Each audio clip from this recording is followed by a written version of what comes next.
All right, welcome. We are live and super excited to be here today with AJ Amiel of Gorgias. He's partnerships over there, and super excited to be here talking today about how customer experience can scale your brand. So, really, really interesting topic. AJ, I'm super stoked to be talking with you about this. So, looking forward to the conversation. Welcome to today's live. Thank you, Mike. Absolute pleasure to connect. Very, very important subject today, especially with like all of the extreme business and extreme impact that AI is having on CX. Black Friday, Cyber Monday is kind of just like around the corner, taking a peek at all of us. So now is a good time to have this conversation. Really excited for today. Yeah, so it's June and we're already talking about Black Friday, Cyber Monday. Pretty it's true though. It's time to start, right? It's happening. Yeah, absolutely, absolutely. So a bit of an introduction. I run activations for partnerships over at Gorgias. I typically work with agencies, a little bit of direct to consumer, but really helping to support agencies to best support their e-commerce brands, whether it's Shopify, whether it's Magento, e-commerce. Shopify is really the bulk of the business, but really helping to help support agencies provide the best customer service for their clients. And really excited to dive into some of these aspects here today. I've been in e-commerce for the past 7 years. Some work on the creator side, some work on brand direct, but now really helping, providing agencies with the best tech for their clients. Awesome. Love it. And I think that's something that's really necessary now in a very changing, exciting, interesting, challenging world that we're all facing. Um, AJ, let's jump right into this. I've got a couple questions prepared, but let's just see where the conversation goes. When we were thinking about the title of this topic, I was, how do we talk about, how customer experience can scale brands? It's not necessarily two conversations that you put together. We obviously work with brands to help them scale and grow with ads. That makes a lot of sense. We're adding fuel to the fire. So, there's maybe a bit of a disconnect about how customer experience and brand scaling works together. We had a conversation before we started this, and there's some really interesting topics. So, can you just tell us a little bit about how customer experience can help brands scale? Yeah, absolutely. And we touched base on it, a little while ago. We probably could have gone on for a couple of hours there, but there's like a lot of ways that CX customer experience can help brands scale. Like to take it like a step back, like when a brand is launching or they're thinking about a campaign or maybe they're launching a new product or maybe they just went viral or something like that, you start to think of like almost the best case scenario, and what true success is going to look like for your brand as far as driving sales and driving additional revenue. So you might think about what your initial campaign is going to look like. Do I want to invest in creators? Like, do I want to get UGC? What that last mile delivery is going to look like. You're thinking about inventory, you're thinking about, management of the staff, making sure that everyone is kind of, all hands on deck for whatever it is that we're about to launch. So as you kind of look at that funnel and you're looking at what your activity might look like, you don't always think what will happen if something goes wrong for the customer. You're thinking, okay, yep, they get into the website, they see the purchase, they're able to purchase, it ships to their house. Awesome. But like what happens if, they get the wrong product or they get something that's damaged or they don't get the item at all? So that's where the customer experience really feeds into this, because for a lot of our brands, if they're direct to consumer, maybe they're small or maybe they're mid market, they treat their brand like a community. I like to kind of compare it to like an independent artist, like someone who's making music, they're doing it all independently. They know everything about their customer. They feel like it's a tight knit community. But if something goes wrong and that customer feels unsupported, it's like, okay, I'm no longer part of this community. I feel like an outcast. Maybe I did something wrong and I'm no longer a part of this like network or this club that I've really invested all this time and emotion into. So it's important from get-go. It's important from launch to really have a strategy in place for your CX because, as an agency, as an ad agency or branding, design, dev, BPO, if you're helping your clients drive revenue and you're helping them to lift their brand, the customer success piece feeds directly into a lot of the metrics that you're trying to optimize for. So, for example, retention. You want to keep customers. It's very expensive to acquire new customers. It could be 5 to 7 times more expensive to acquire new customers. You want to make sure that when someone purchases something, they feel good about it. Like the example, like you and I talked about, like I bought this Newfie V2 95 Air keyboard, and before I buy anything, I'm a bit of a tech nerd. I'll probably watch 7 to 8 YouTube videos about it. I'll go on Reddit. I'll read everything about it. I'll see if the keys are customizable. See if it has every single button that I want. See if I can remove the escape button and put a Pokeball there or something. So I'm very invested to the tech that I buy. So when I bought this keyboard, the buying experience was pretty seamless. I went to the website. The checkout button was right there. I went ahead and purchased. But my delivery was delayed. Like when I had my ETA, it was supposed to come on XYZ date. It didn't come. So I reached out to the brand. I sent them an email. I didn't get a response. I went to Instagram to DM. I didn't get a response. I checked their Twitter just to see what the sentiment is. There's a lot of different channels, right? So who knows, if they thought I was multiple customers or something like that. But when I didn't get a response, like after 2 days, it started to put like a bit of a taste in my mouth. I'm like, okay, I put all this research into it. I'm completely bought in. They have my money, but now that I'm kind of looking for, the perception of the brand that I kind of bought into, I'm feeling a little bit outside. I'm kind of feeling like an outsider trying to get back into this exclusive club of tech nerds. So luckily, I'm like super invested and I believe in the brand. But if I'm someone who's just trying to buy any keyboard, I might abandon cart. I might leave website. I might try and get a refund, right? So retention is something that CX helps to optimize to. And same thing with lifetime value. If I get that response from the brand immediately in seconds, not days, I feel like I'm having a conversation with them. I feel like, okay, they actually heard me. I feel like that artist who's on stage, who's performing, pointed at me and said, yes, you're the guy who bought those records like the other day. So it really helps to kind of optimize towards those metrics that an agency is helping to drive value for. So, and then on top of that, there's the customer advocacy, there's word of mouth. People are likely to tell their friends if they had a positive experience. Maybe they're having a conversation on chat and they say like a funny joke about their last purchase or something, or how was that red bag that you bought for your mom like 3 months ago. So a lot of that goes a long way, and you might even snapshot that and put it on your LinkedIn, and then the brand might engage there, or you talk about it with your friends. So it's really about like helping to build a community. And then of course differentiation, you become competitive. People start to see what your customers are saying about that customer experience, and then maybe they try to invest in some technology to bring their customer experience up to par. And then there's also like just like the data, like having more enriched data, like for the marketing team. You're getting, if you have solid CX, if you have like the channels open where customers can openly communicate with the brand, they can give you real-time feedback. Hey, this lipstick is like a shade darker than you had said it was. They get that in real time. You could maybe send them a discount code or something, but it helps you to work and reiterate on the products that you're working on, and you get real-time feedback. And that's good for like your product development team and pieces like that.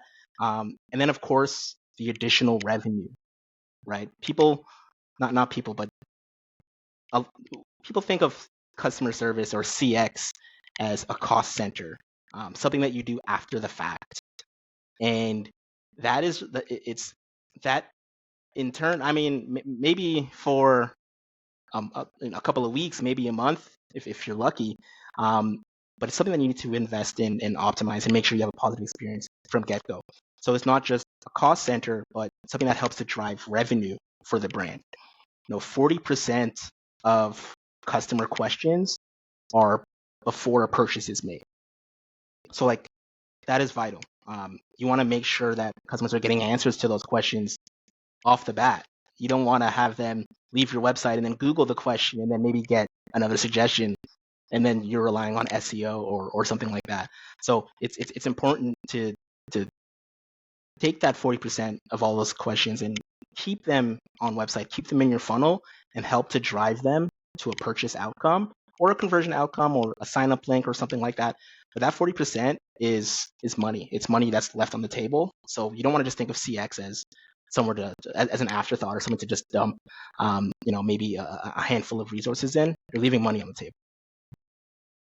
Yeah, absolutely. We talked about that before, about CX being an afterthought, something where you think about later on, and thinking of it as a cost center. I feel like it's such a mistake to be made, right? It's an investment in your brand, and the other word that you use is community, which I think is so important. If people feel like they're a part of your community, they're like directly connected to the brand. They're influenced by you. They're connected to you. They're certainly going to buy from you because they know, like, and trust you.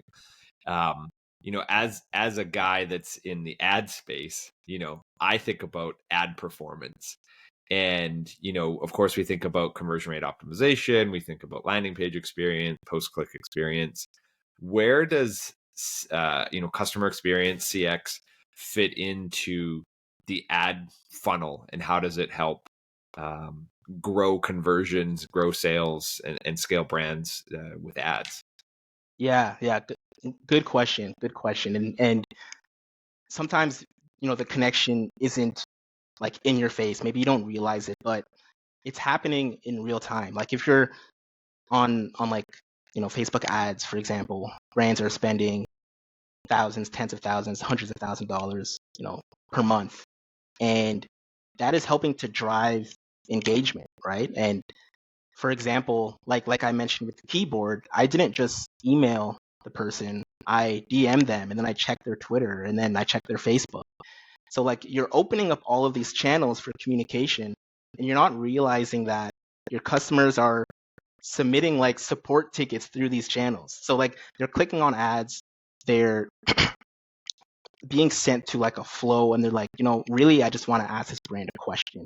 So having like the visibility of multiple channels, like it could be one thing to have like 10 tabs open or maybe even, multiple devices. Best case, you have some type of technology that's centralizing all of those channels for you, so you can see where those conversations are happening in real time. So to answer that, it's like there's many channels that you're investing in. You're putting a lot of ad dollars into these, and customers are trying to interact with you on those prospective channels. So having an omni-channel approach will help you like respond to those, like, you're spending the ad dollars, but respond on those channels to give those customers like, I meet you where you meet me. I'm gonna DM you back because you DM'd me. I'm not gonna send you an email based on your DM. But jumping like into like the actual ad performance, like there's the conversion rates, right? If you are directing traffic to your website, you don't want them to get to the website and then bounce. You don't want them to get on the website, see it, and they're like, oh, my this isn't what I'm looking for, or I have questions about this and I'm not getting the answer. I like 70% of buyers, they drop off. Like if I have a product in mind and I go to a website, the first thing that pops up in Google, the majority of customers are jumping off if they don't get the information that they're looking for, like within 45 seconds, a minute and a half, 2 minutes, like if you're lucky. And in this day and age, we're fighting for attention. I can go to your website. Oh, I got a LinkedIn thing I got to respond to. Oh, someone's doing something on Instagram. So we're really fighting for that attention. If you get to the website and there isn't something that's keeping that customer there, a lot of the times you're just thinking about the graphics that are on the page, or how well your shoes look. But a lot of the times customers are going to a website to get information. 53% of customers feel unsupported when they're making a purchase, or feel unsupported when they're browsing for their next gift that they want to buy for their family. So it's important to have some strategy, or at least a plan for getting that relevant information to the customers. Like nutrition, for example. I want to buy a supplement for weight loss.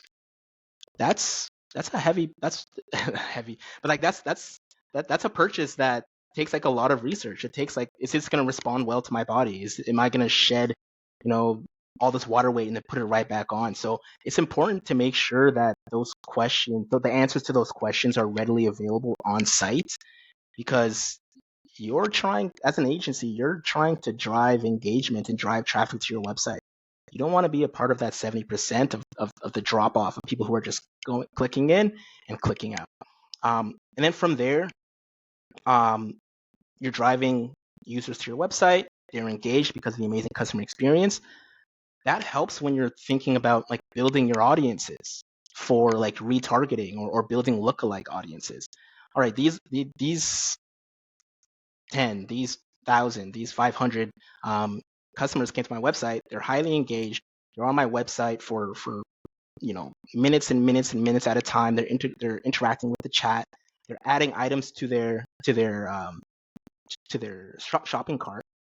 Maybe some of them abandoned it. Maybe a lot of them checked out. Whatever it is that you're optimizing to, you have a bucket of highly engaged customers there. So that's when you want to think about your retargeting.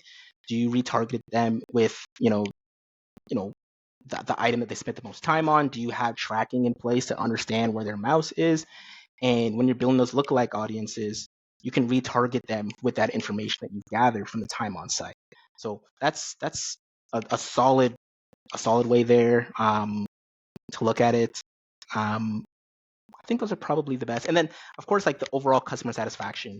If that's like a metric, when people think about customer service, they usually just focus on respond time and like tickets closed. But customer satisfaction is probably like the most important metric to track in CX.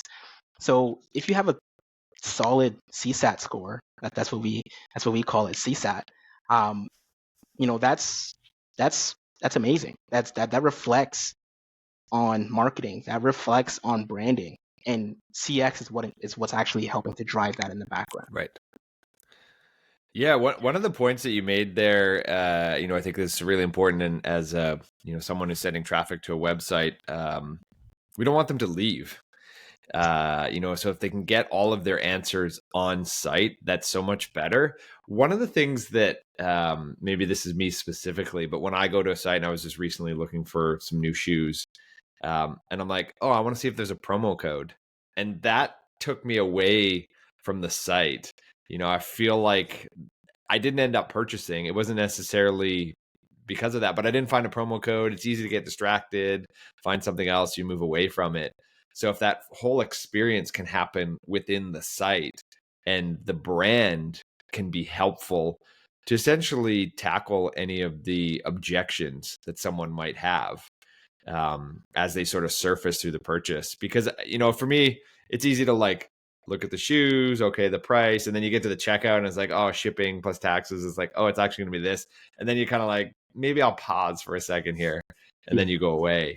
But anything you can do to, I think, keep them on site, or like you mentioned, retarget them, bring them back. Hey, you looked at this product. Are you still interested?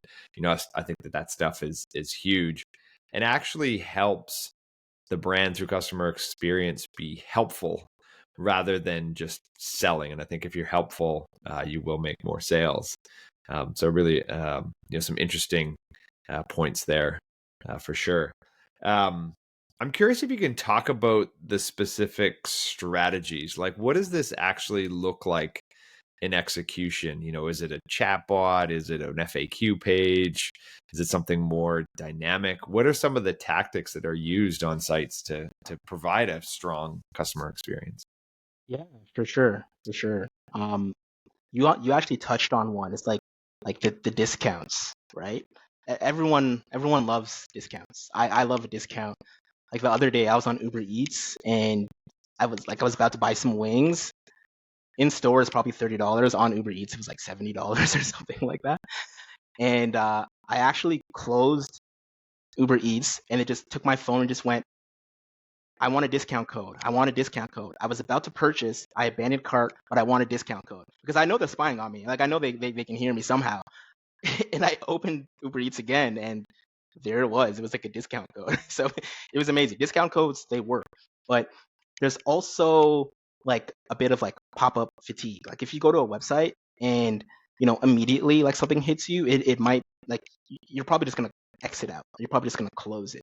You might not be in the purchase mode within seconds of being there. So you want to think about like the amount of information that is being fed to the customer. Some people might, some folks will go to a website and they're ready to purchase. They know what they want. So the discount code helps them. But most are in a bit of a discovery phase. They're going to the website to gather information about their next purchase. Like I said, I watch 6 or 7 YouTube videos before I buy any tech. That's not the same for every product. Like I'm sure buying a t-shirt is a little more straightforward, but even so, you're gonna have some questions before you get there. So think about the amount of information that you're providing them and what's relevant to them in that time. So for example, when you're actually shopping and maybe you've clicked and added something to cart, have the pop-up, the discount piece be presented at that point. There's technology out there like the shopping assistant with Gorgias. It can help you can actually set, how large of a discount you want to provide and when you want to provide it to that customer. So having that feedback loop and also just having the data in the back of the platform, in the back of the brand's mind to provide that relevant data when it's most needed. And then, like I said, it's important to just have, if you don't have like a frequently asked questions section or a contact us or like an email, less and less brands have this nowadays, but like a phone number is a gold mine. That means you're open to being contacted. But you see that less often, probably with like the more, if you're buying an air conditioner or something like that, for your house, it needs to be installed. You're almost always going to see a phone number there. Not so much if you're buying, shoelaces or something like that. But just letting the customer know that, you're still part of the club. If you respond to us, someone is going to be there. And then once you do have that information, I know I mentioned it before as being like almost fluffy metrics, but response time is crucial. Like if a customer raises a concern and they don't get a response back in say 2 hours, I'm just gonna hit abandoned cart, and if it's something that's irreplaceable, I mean, if it's something that's kind of generic, I'm gonna go to a competitor. I'm gonna go to Google and click that top ad, and kind of remove myself from that club because now I kind of feel like an outsider.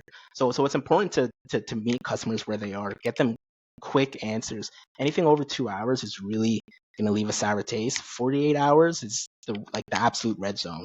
I when you respond to me, I'm gonna be upset when I respond back to you, and it's just gonna create a cycle. And unless you give me a discount code or you give me something free, not every single brand can afford to do that. So it's important that someone is there to actually respond to these pieces.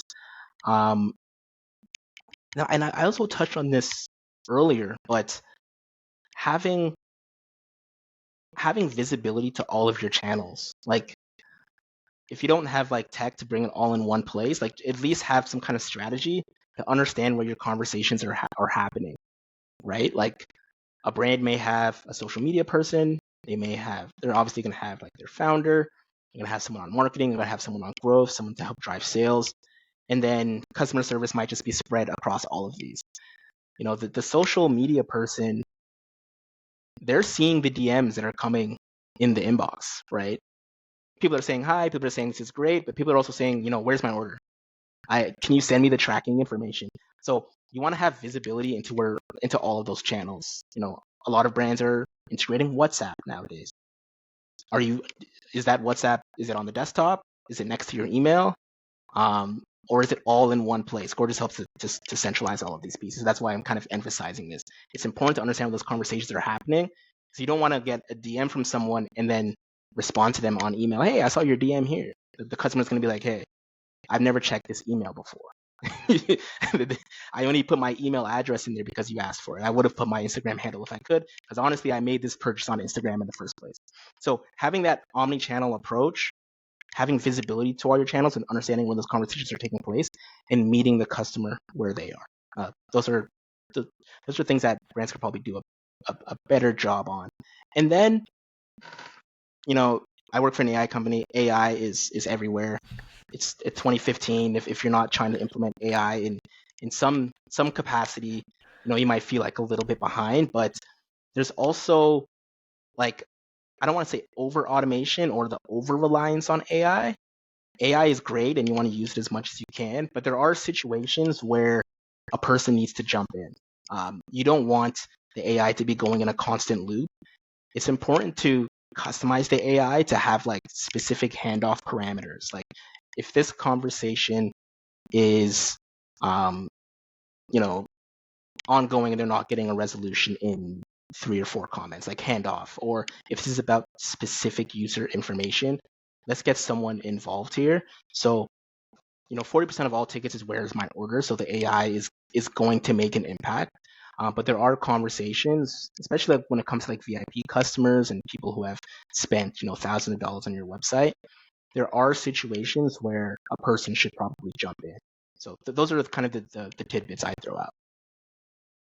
Yeah, I think that meeting the customer where they are is so important. And the times when I've been most frustrated with a brand, whether it was like an airline or I think it was like my local like cable internet provider, and I'm just like, I couldn't reach them. They text them. I hit them up on Twitter. I hit them up on Facebook. I just hit them up everywhere, and I just got nothing. I mean, it's just like the most frustrating experience. But I never got a response anywhere. But if you're right, if I hit them up on Instagram and then they message me on email, I'm like, wait, what is the rest of this conversation? Why are you having it here? Wasn't expecting it. And people are in different modes and different platforms, whether they're on Instagram or LinkedIn or email. I think that's really interesting to meet them not only where they are at physically, but sort of mentally and the mindset they're in when they're on those platforms. So I think that's a really interesting point. That's very true about the different moods that you're in. When you're on Instagram, it's like I've seen like memes in the past where it's like me on Instagram, me on Twitter, and then like me on LinkedIn. The Instagram is like they have bottles in their hands and sparklers around them. Twitter, they have like a magnifying glass and like their detective hat on. And then LinkedIn, they're just like they have a monocle in their eye, they're at their desk or something like that. So true. you want to speak to them, when they're in that initial conversation mode, and just kind of get the real, like the full human experience of what that conversation might feel like. Yeah. And just before we switch gears here to review a couple sites, really you touched on AI. How is AI changing the customer experience, and how brands are managing that as well? Yeah, it's of all like the different industries.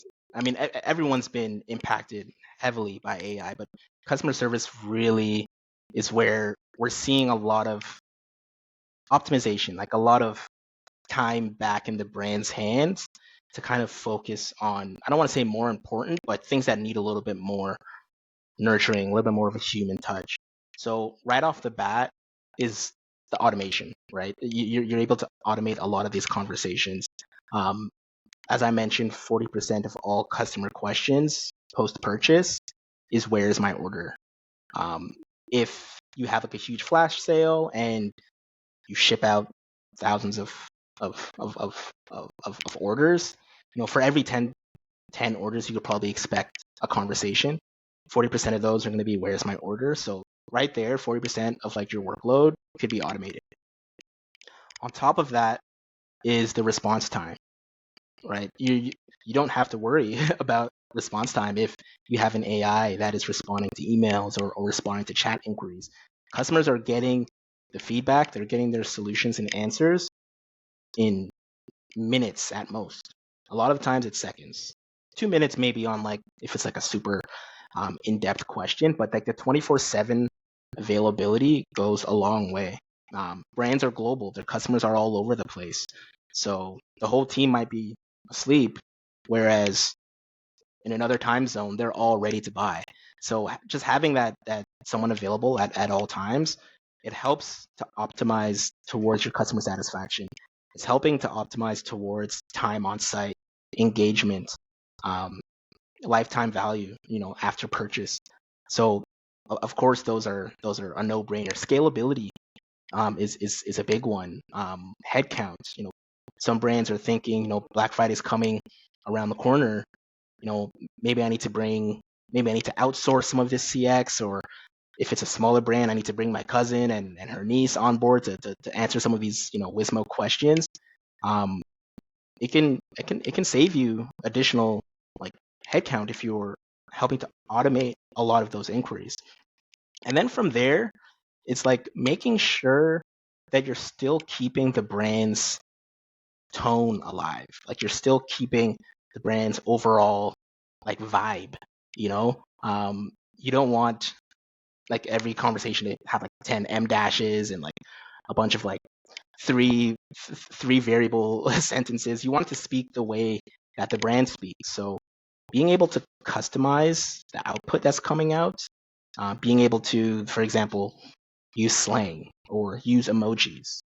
Like a client of ours, they're in the music industry, they customize their AI chatbot to sound like Kid Rock, so that when someone makes a purchase, they're like, oh, am I actually speaking with Kid Rock here? So it's important to still have that level of personalization. And a lot of the times you're pulling that right from the customer's either shopping history, browser history. So you're getting real data to base those outputs off of, which is also like super important. But really like the productivity that you're just giving back to your team is probably the biggest one. And then the fact that you can personalize and make sure that they're at least feel like they're speaking to someone and not just ChatGPT. Yeah, absolutely. I think, I think a lot about that, when we're managing ads for clients and, if you're managing a social media platform or if you're managing customer experience, you need that brand, as you described it, vibe to continue and be genuine and authentic in all those different places. I think that's really, really important. And then, we are talking about how CX helps brands scale. And I think you spoke to a really important piece right there is if you can save, 40% on the amount of team members you have to hire to execute and deliver, certainly helps you scale and grow. So I think AI is going to be a big part of this, as everyone knows and everyone is talking about. I always have my concerns about like what it might make up. Be like, where's my order? It's on its way. It's, here's the tracking number, and it just totally hallucinates.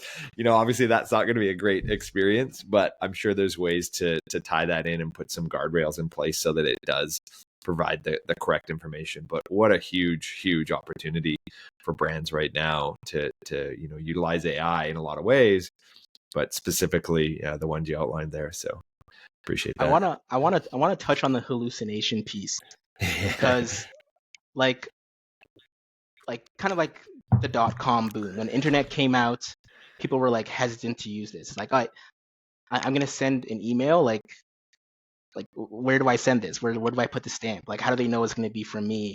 Am I being scammed when I put my money into a checkout link? With AI, a lot of like the resistance to it comes from that fear of hallucination, like the hallucinate, you know what I mean? The hallucination. I can't even say it, but it comes to that fear of the AI not acting based on the prompts that I gave it. And when I speak to people who are reluctant to integrate AI into their day to day, that's like the common fear. And I just advise people to, yes, AIs, they hallucinate. It's something that happens. I think there's like a hallucination rate that you can take a look at and understand where it may make those kinds of issues, or bring those problems up. It's important to still invest your time to reduce those hallucinations, because the value and the productivity that you can get from AI versus it messing up maybe once or twice, and then you know that you can correct it and coach it and change the prompts, it's much more worthwhile to invest on reducing those hallucinations to not use it at all. Whether you are answering where my order inquiries, whether you're sending tracking information, whether you need ideas on gifts, or my in-laws sent me this crazy message. How do I actually respond to this? AI helps you to get the conversation started. You may not execute on every single prompt that you get, and this is not just CX. This is just AI in general. You may not execute on every prompt that you get, but at least you get that instant information and starting to get your brain and the gears going. So it's a common fear to kind of be afraid of the hallucinations. I advise you to get over it, invest time, because it's going to make a huge impact on your business. Yeah, I think it's a case where the risk is worth the reward, because the risk is kind of minimal, and there are certainly ways to improve upon that, and have the AI learn, but understanding those risks and the challenges. But with AI, it's you can't just put your head in the sand and go, well, I'll just ignore it. It's not good enough right now. It's not 100%, right? It's Yeah. like you have to be playing with AI regardless of what your business is today. Yeah. I feel And strongly about that. and if you don't know what instructions to give it, there's AI tools out there that'll give you the prompt. Like, you Well, can the go to, weird thing like, is when you ask the AI, like, what do you want from me? Like, hey, I want yeah. to build it. And then it gets really weird. It kind of messes with my head. But you can Yeah, do that. It's like it's the yeah, tool there that's available to help you. So, absolutely. all right. So, AJ, let's switch gears. Let's take a look at some sites and do a little bit of live feedback here. I will say these sites are chosen, somewhat at random. I just kind of found some random sites Yeah. out there. I'm continuing my theme of sharing at least one pickleball site. So there's a pickleball one in there because I'm a big pickleball fan. Okay. Can't go Okay. 5 minutes without mentioning it. But yeah, so feel free to let you just kind of hop into Yeah, whichever one you sure. think is most relevant and take it from there. Sure. Thanks for S- doing this on the spot. Yeah, no problem. So, like, keeping in mind, like, some of the themes that I pointed out throughout this discussion, you know, there's a high drop-off rate. Customers need to feel engaged. If they don't get the information they're looking for off the top of the bat, they might go to a competitor. So let's kind of keep those pieces top of mind, um, as we take a look at some of these. I have an example of a brand that I think checks all those boxes off pretty well. But, like, we have a few random websites here, so let me share my screen and we'll take a quick look at some of these. All right, pickleball. Oddly enough, I've actually never played pickleball. I see it all the You time. got to Like, try it. I know. I spent a couple weeks in Bali, and they were all like, "Paddle, paddle. You got to play paddle." And I think I think it might be the same as pickleball. I'm not too sure. So kitchen blockers. It looks like they make lovely eyewear for pickleball. Okay, I'm on this website. You know, there's the item there. That's probably what I'm gonna purchase. I see, like, the shop. I see where I can add to cart here, which is good. You can create a profile. So far, so good. Shop now. Okay, so easy to purchase. If I click this, I assume it's going to take me to like a checkout link. So let's click this, see what happens. Okay, cool. So if I'm in a buying mood and I know I've done research on this, easy. I could buy this shop. It's important to, like, especially, like, as more and more time goes by and more payment options arise, it's important to have, like, a few different options here. Add to cart is no longer, like, that doesn't cut it anymore. Brands are adding more and more pieces. Shop, if there's a shop icon there, I'm more likely to buy because I have a shop profile and I know that the CX on it is amazing. So that's good there. All right. So what if am buying? What if I don't know anything about pickleball, which is someone like me, and I'm buying this for someone? Okay. So first thing I'm gonna wonder is, like, why don't these have lenses? Like, what is this? Some kind of special eyewear? It's like, okay, all right. It sounds like a lot of people like this. And then, do I really need eye protection? So I immediately have a few questions, and it's nice that, like, there's somewhere here to get some quick feedback. So let's click this. The number one question in my mind is, like, why exactly? So that's good. Why don't these have lenses? So that's good. At least I can get my top question answered here. And then a few of my probably second and third questions are also here. Do they come in additional sizes? What's return like? Okay, that's good. How can I contact you? Please go to the contact us page. All right, awesome. So having a frequently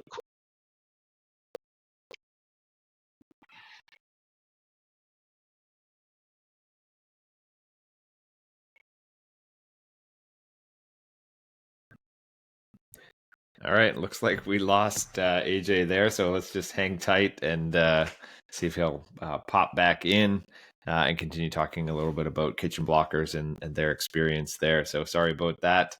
Hopefully you're enjoying this episode of how customer experience can help your brand grow. Really great to have someone like AJ on here talking about the things you can do, and been pretty interesting to learn some of the different things. I really liked what he was saying about community and brand, and how customers or potential customers feel like they're part of the community and the brand. If you create a disconnect there, it's obviously going to be more difficult for them to purchase your product. Also, what he said about CX being an afterthought, I think that's a bit of a mistake that is made by brands. You need to think about this as part of the integration and the experience of purchasing the product. It's not about, oh, when did we screw up, or when did we not deliver the product, or some of the issues that may be looking for as a refund. That's not the only part of customer experience that's important. I think it's important to get ahead of it and create a good, streamlined, strong experience throughout. And then I think the other mistake that maybe brands make is thinking of customer experience as a cost center. All good, AJ. I was just chatting. I was just kind of highlighting some of the things that you were mentioning, specifically Appreciate that. talking about CX being a revenue driver, not a cost center. I think that's such an important perspective flip there. So Yeah, if absolutely. you don't mind, if you can jump back in, you were kind of talking about not having the lenses.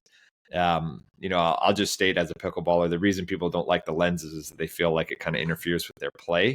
And so they like to have just essentially no lens. And then that's why the shape of the glasses is that way, so that the ball can't hit. Because it's a bigger ball. But it is a really good, it's a really good question, right? Like, people are like, why am I buying these glasses? They don't even have lenses. This doesn't even make sense. So if you don't mind just jumping back in right there, and appreciate you doing this again. So I'm getting my answers here, which is pretty cool. And then like the next piece I was talking about feeling, like you're not part of the club. So the contact us page is here. I could reach out to them via email. If I reach out to them via email, like I don't think I'm gonna get a response while I want it, which is right now. So that's like a bit of a ding. It would be nice if there was like maybe like some kind of interactive chat here, or even like something pre-filled where I can get answers quickly and easily. But it's very easy to buy. They had quick, some pretty decent information available. I think if you know about this brand and you're ready to purchase, it's going to be easy for you. If you have some questions, at least they have the frequently asked questions section there. But sometimes in this day and age, we're going to get to a point where you get to a website and you just sit back and cross your arms and wait for what you want to pop up. So that's honestly, that's where I see things going. So pretty decent. If I can have a way to speak to these guys and get real-time feedback, whether it's AI or even a person I have to wait for, that would be like an A+. All right. So I know we have another one here. And there's the discount code. See, like it wasn't like it didn't pop up right in my face right away. It knows that I'm thinking about making a purchase. Boom. Okay, there it is. That's nice. I love how that example just came to life. Awesome. All right. So insert coin. So it looks like they make clothing inspired by video games, which is really cool. So right off the bat, I'm a bit of a video game guy myself. I just want to know, like, do they have Sonic or do they have Mario or something like that? And then I also might have questions about sizing. So I see my cart there, which is good. Let's see what happens when I press shop now.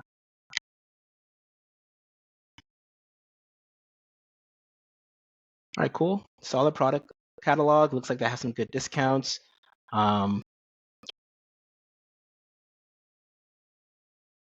Dope items here. I might want to be able to just like quickly know like if my brand or like the video games I'm interested are here. So maybe it's like more niche as far as like the video games. Like when I think about video games, I think about Mario. I think about Sonic the Hedgehog. I think about like Mines, Mine, Minecraft, Roblox, those kinds of things. But I see all those pieces here. I don't see like a okay. So there is an FAQ, which is good. There is an FAQ, and it's pretty filled out, which is awesome. I always look for FAQs because if a brand wants to implement AI, a lot of the times they're going to help train the AI based on the FAQ section. So it's good to have that. At least it's like, it's getting you ready for like the next level, which is good. I don't see, let's see what happens when I click this. Okay, so these are consent pieces. I usually just accept all because I find I have the best experience that way. So there's not like a clear chat box or something to kind of interact. Like, does this come in my size? Does this come in my color? That's okay. Frequently asked questions seems to cover a lot of these pieces. What materials do you use? Designs. Okay. So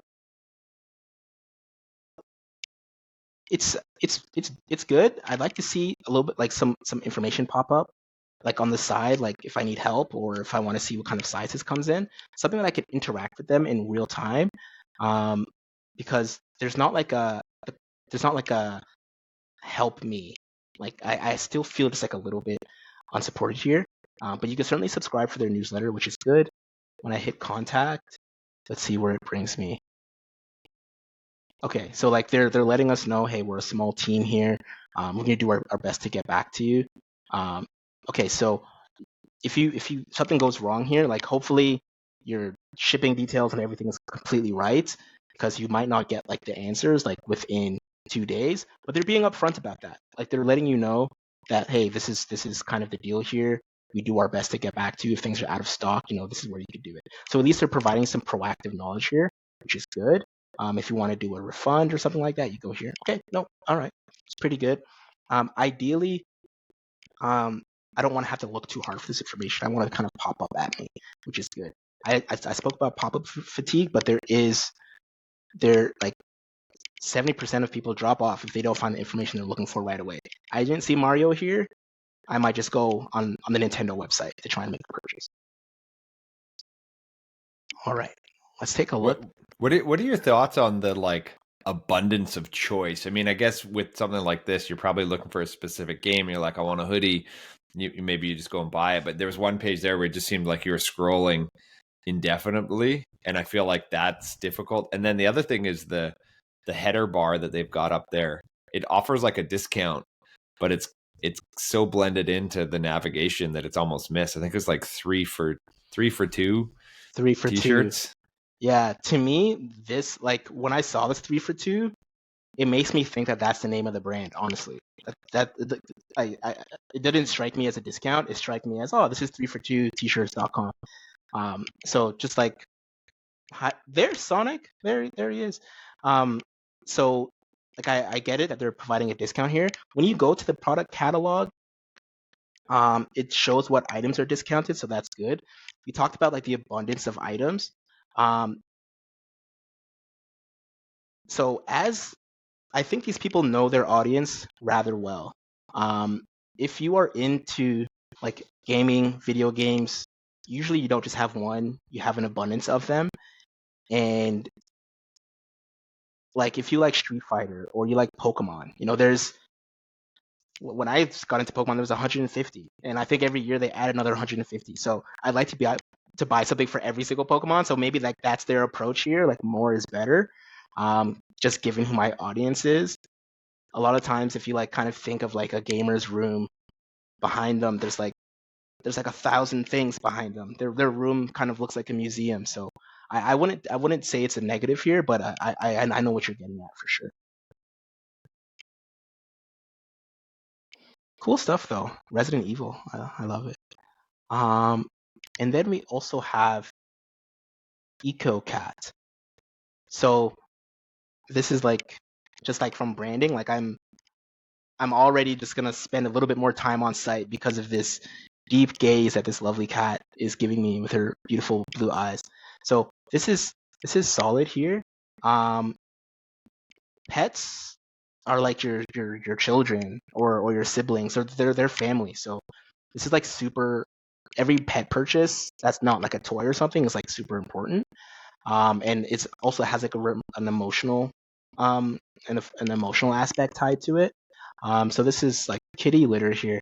I want to make sure I'm getting the best kitty litter for my pet. All right, so right off the bat, I understand there's free shipping. It's plant based. There's no chemicals. That's awesome. And Hey, AJ, oh my god, it's not coming through well for me. I don't know if you can repeat that. You know, when you switch to this site, if you can repeat what you said there.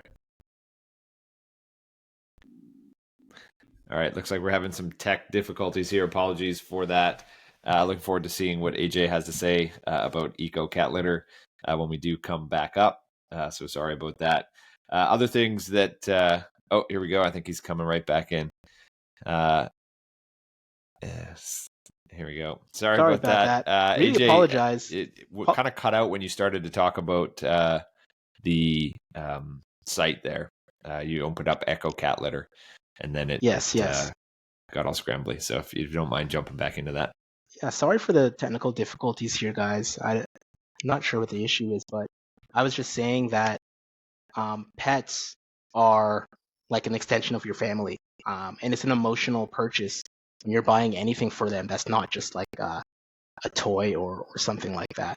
So it's important that the information that's relevant to the purchaser is clear and upfront, and they're able to get that information, relatively easy. So let me kind of show you what this looks like in real time. Um,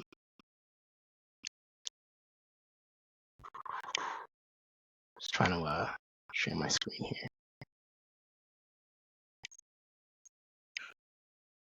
Can you still hear and see me?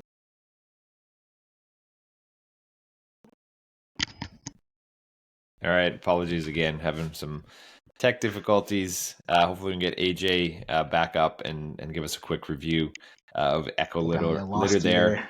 there. One of the things that I was thinking about when he was talking about the clothing brand was about sizing, and that's such a challenge. And anything you can do to have your customer experience help through that, whether it's FAQ, sizing guides, AI, I think is huge, because I think from my own personal experience, that's something where I kind of sort of halt and go like, is this really going to fit for me? Is this really going to be the right thing? Especially when I'm buying things like shoes. I think that it's really, really important to make sure that sizing is important. And then the abundance of choice thing, I think sometimes if you were to go back to the pickleball glasses there, if there are like 80 different pairs to choose from and they're all basically the same, it's just different color options. I think you're better off to have less in that case, and maybe you only have like 3 to 6 colors and you just pick, and they're all kind of different from one another. I think it makes it easier to make that choice. All good. Let's try this one more time, AJ. Yeah, And we're almost at time, so let's give it a shot. Okay, cool. So